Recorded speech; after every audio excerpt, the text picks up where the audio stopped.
Good morning, everyone. Let's just name it, the workplace can be a strange space. We show up, coffee in hand, spreadsheets open, inbox overflowing, and somehow we're expected to be flawless, efficient, innovative, and emotionally bulletproof. And yet, here's what your boss probably won't tell you, and maybe they don't even realize it themselves. There's this invisible badge of honor we wear, the "I'm so slammed" badge. But busyness is not a measure of worth. We are in a culture that often confuses activity with achievement, and urgency with importance. Here's what the research shows: when we operate from a constant state of hustle, our creativity, empathy, and resilience they flatline. We become machines instead of mindful humans. And no title is worth that cost. Let's talk about boundaries. Not the big dramatic ones, but the small everyday ones, like saying "I can't take this on right now" or "I need help." Boundaries are not walls, they are the clarity that protects us and the compassion that fuels our relationships. In my work, I've interviewed thousands of leaders and professionals. The most grounded and respected ones? They're the ones who say no with grace and yes with intention. If you've ever held your breath before hitting send, or obsessed over every word in a presentation, you're not alone. Perfectionism isn't striving for excellence, it's fear wearing a mask. Your boss might celebrate your flawless work, but the truth is perfectionism isn't sustainable. Excellence invites feedback, curiosity, and imperfection.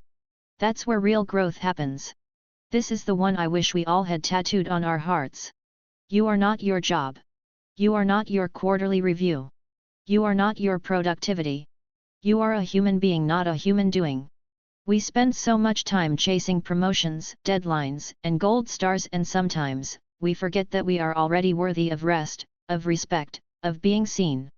Not because of what we do, but because of who we are. In closing, if no one has told you this today, you don't need to earn your belonging. You already belong. Work is important, yes. But it should never cost us our mental health, our relationships, or our sense of self. So if your boss won't tell you these things, I will. And maybe it's time we start leading with truth, vulnerability, and courage from wherever we are. We live in a world where the hustle is glorified. If you're not busy, you must not be trying hard enough. That's the story we've been sold, and it's one that many of us have internalized without even realizing it.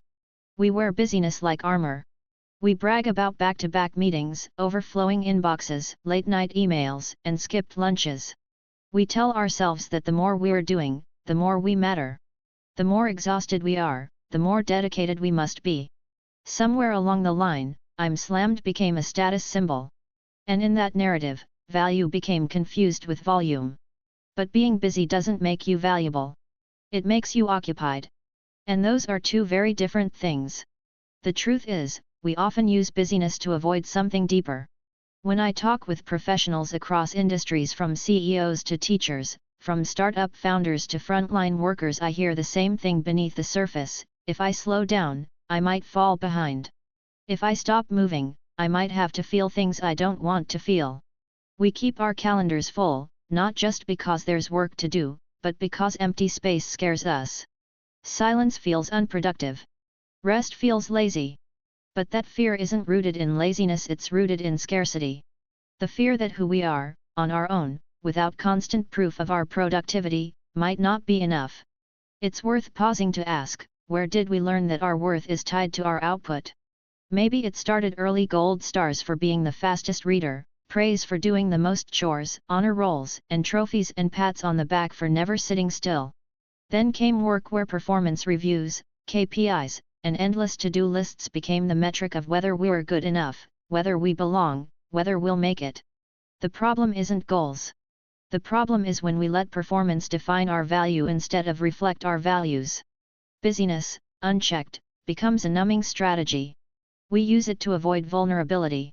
When we're constantly busy, we don't have to face the deeper questions like, do I like this life I'm building, or am I working towards something meaningful, or just working because I don't know how not to. We mistake movement for progress. But running on a treadmill doesn't get you closer to a destination, it just makes you tired. This doesn't mean that hard work is bad. Effort matters. Discipline matters. There's beauty in showing up, in being responsible, in pushing ourselves when it's aligned with purpose. But there's a difference between working with intention and working to avoid stillness. One feeds us, the other drains us. What's also important to remember is that workplaces often reward busyness because it's visible. You can see someone online at midnight. You can count how many meetings they've attended. You can track their response times.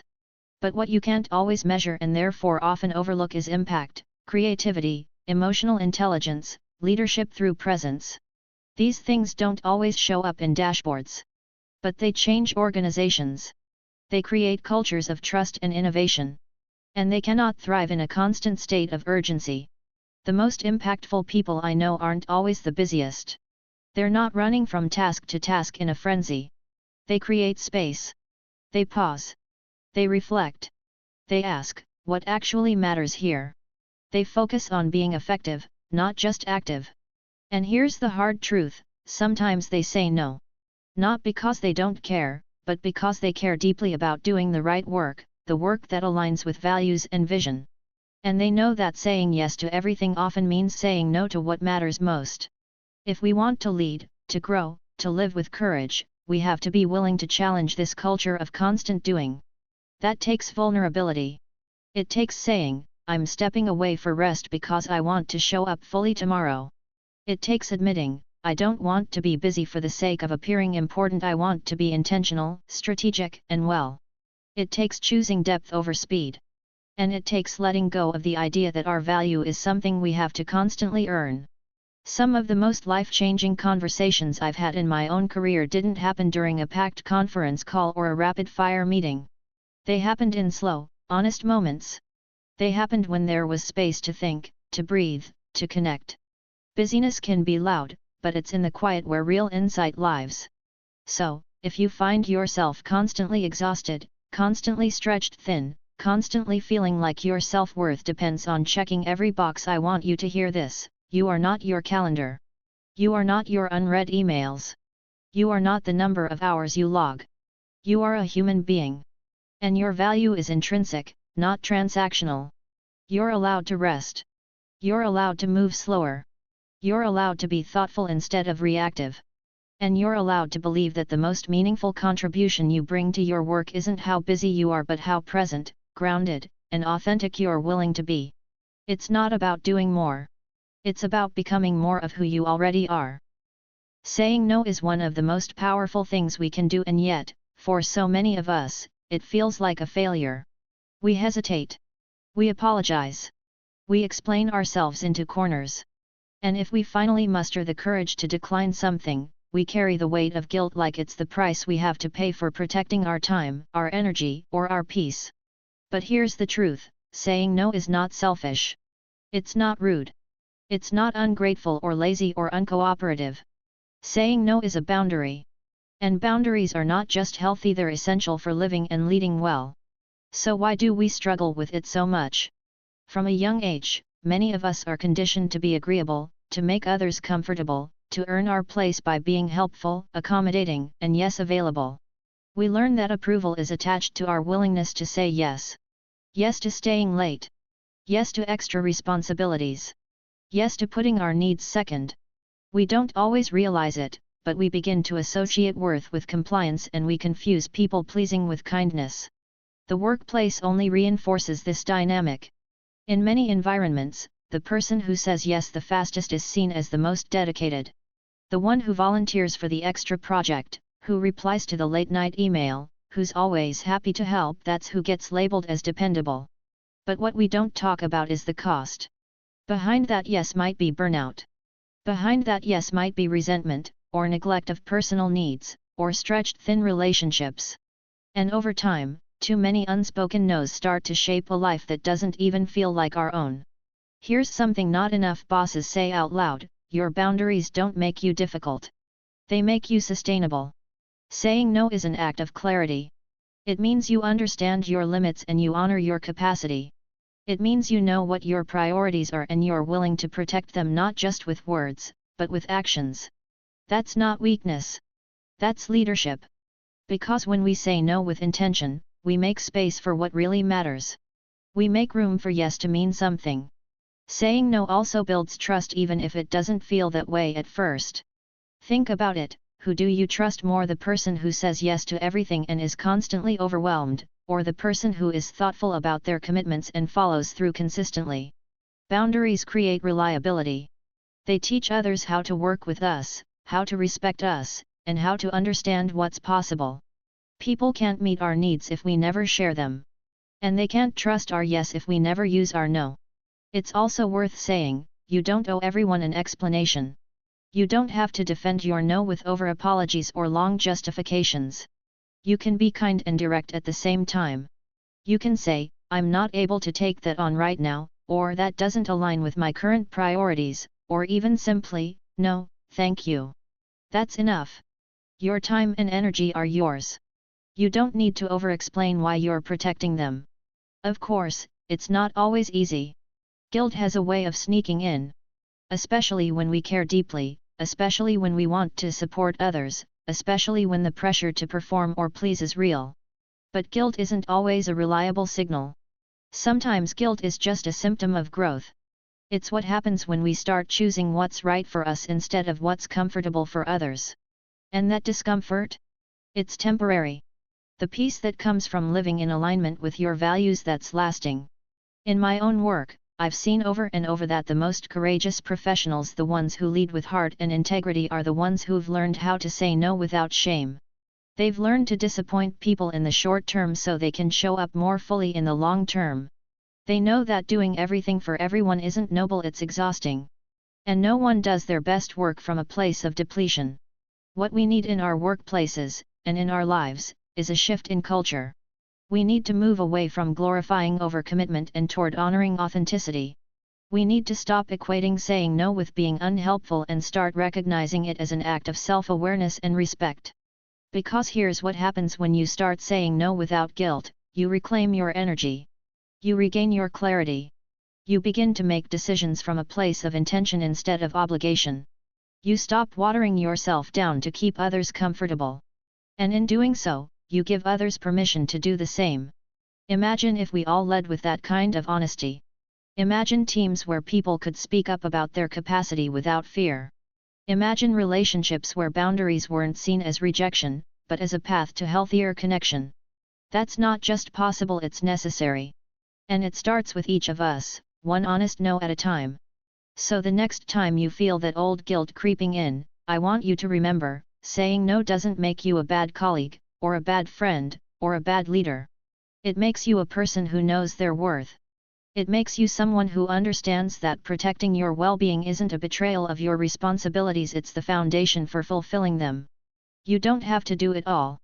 You don't have to be everything to everyone. And you don't have to apologize for taking care of yourself. You're allowed to say no. And you're allowed to mean it. Let me know if you'd like this adapted into a presentation or team training resource, or even as a guided journaling prompt. There's a subtle, but powerful difference between striving for excellence and being trapped in perfectionism, and if we don't learn to tell them apart, we can lose ourselves in the pursuit of looking flawless while missing the joy of doing meaningful work.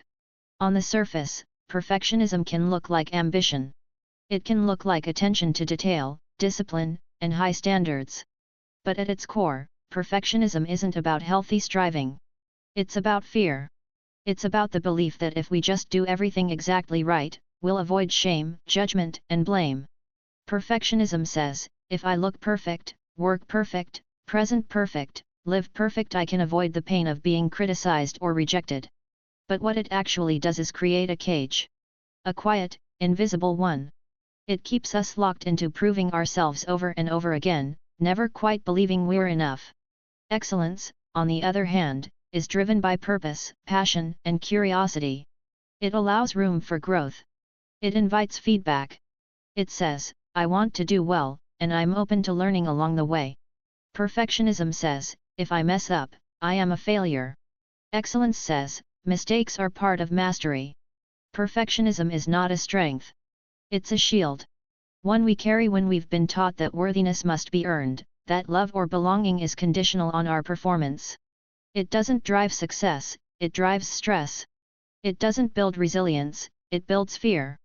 In my own work, and in thousands of conversations with professionals, leaders, students, and creatives, I've learned that perfectionism often masquerades as a work ethic, but beneath it, it's about protection. Protection from shame. Protection from vulnerability. It's a way of saying, if I never let them see a flaw, they'll never find a reason not to value me. And here's the hard truth, perfectionism isn't the path to being our best, it's the path to burnout. Because no matter how much we achieve, no matter how polished we appear, it's never enough. There's always the next thing to fix, improve, or obsess over. The bar keeps moving, and we keep chasing it, exhausted and disconnected. What we need to understand and teach is that striving for excellence means pursuing high standards rooted in values and vision. It's about doing things with intention. It includes rest. It includes grace. It includes the space to be fully human, imperfect, learning, evolving. Excellence welcomes collaboration and correction. It asks, how can I make this better, while perfectionism asks, how can I make this unimpeachable so no one questions me? Perfectionism is fragile. It cracks under pressure. Excellence is strong not because it's flawless, but because it's flexible.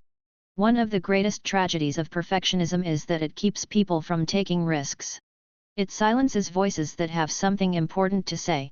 It causes brilliant, capable people to procrastinate, over-prepare, or self-sabotage because the fear of getting it wrong outweighs the joy of putting something into the world. In classrooms, in boardrooms, in relationships we see this play out. People hesitate to speak up unless they have the perfect answer. They won't share their ideas unless they're fully formed. They won't ask for help, because they fear it makes them look weak. And as a result, organizations lose creativity, teams lose trust, and individuals lose connection to their own growth. There's also a gendered and cultural component to this. Many people, especially women, people of color, or anyone from historically excluded communities, feel the pressure to overperform just to be seen as enough. Perfectionism becomes a survival tactic, a way to try to outwork bias or avoid being labeled as difficult, emotional, or inadequate. But the solution isn't to work ourselves to the bone, it's to create spaces where people are safe to show up authentically, where mistakes are learning moments and not career-defining failures. Let's be clear, excellence is still the goal. This isn't about lowering the bar. It's about changing the way we measure success. True excellence includes rest, creativity, innovation, and relationships. It's sustainable. It's fueled by engagement, not by fear. And when we aim for excellence instead of perfection, we're more likely to stay in the work we love for the long haul, rather than burning out or walking away from our own potential. In our lives, and in our leadership, we can start modeling this. We can be the ones who say, I don't have it all figured out yet, but here's where I am. We can be the ones who give feedback with kindness and receive it without shame. We can normalize taking breaks, making edits, asking questions, and saying I don't know without it being seen as a weakness. Because in the end, perfectionism will never lead us to connection. It's a wall polished and pretty on the outside, but isolating within. Excellence, though, is a bridge. It invites others in. It celebrates growth. It allows for presence over performance. And that's where real courage lives, not in being flawless, but in being fully engaged. You don't have to be perfect to be valuable. You don't have to get it right every time to be worthy of respect. You are allowed to try, to stretch, to fall, and to rise again. Excellence isn't about being the best, it's about being in integrity with yourself. And once you release the grip of perfectionism, what you gain is freedom. Freedom to show up as you are. Freedom to take risks. Freedom to do good work not because you're afraid of being enough, but because you already know that you are. We live in a world that often equates our value with our output. From an early age, we are taught to tie our sense of self-worth to our achievements. We are praised for good grades, for winning awards, for being productive, and for hitting milestones.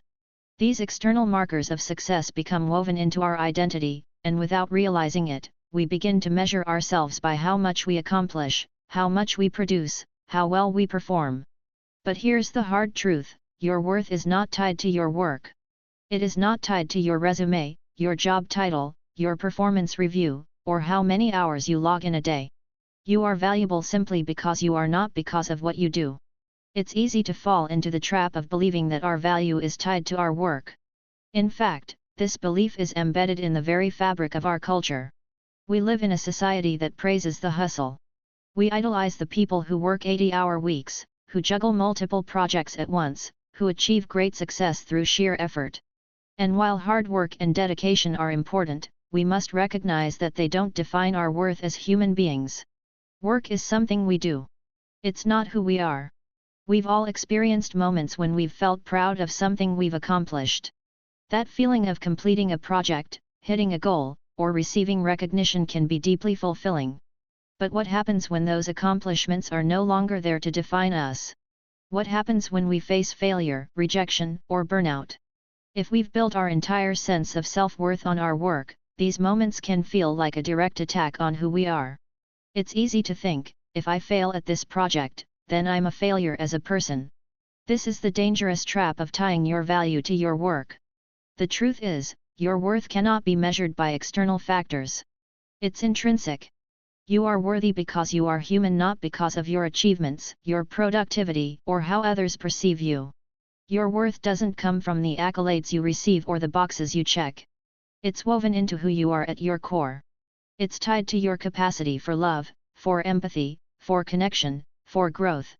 It's tied to your ability to be kind to yourself and others, to make mistakes and learn from them, to rise after you fall.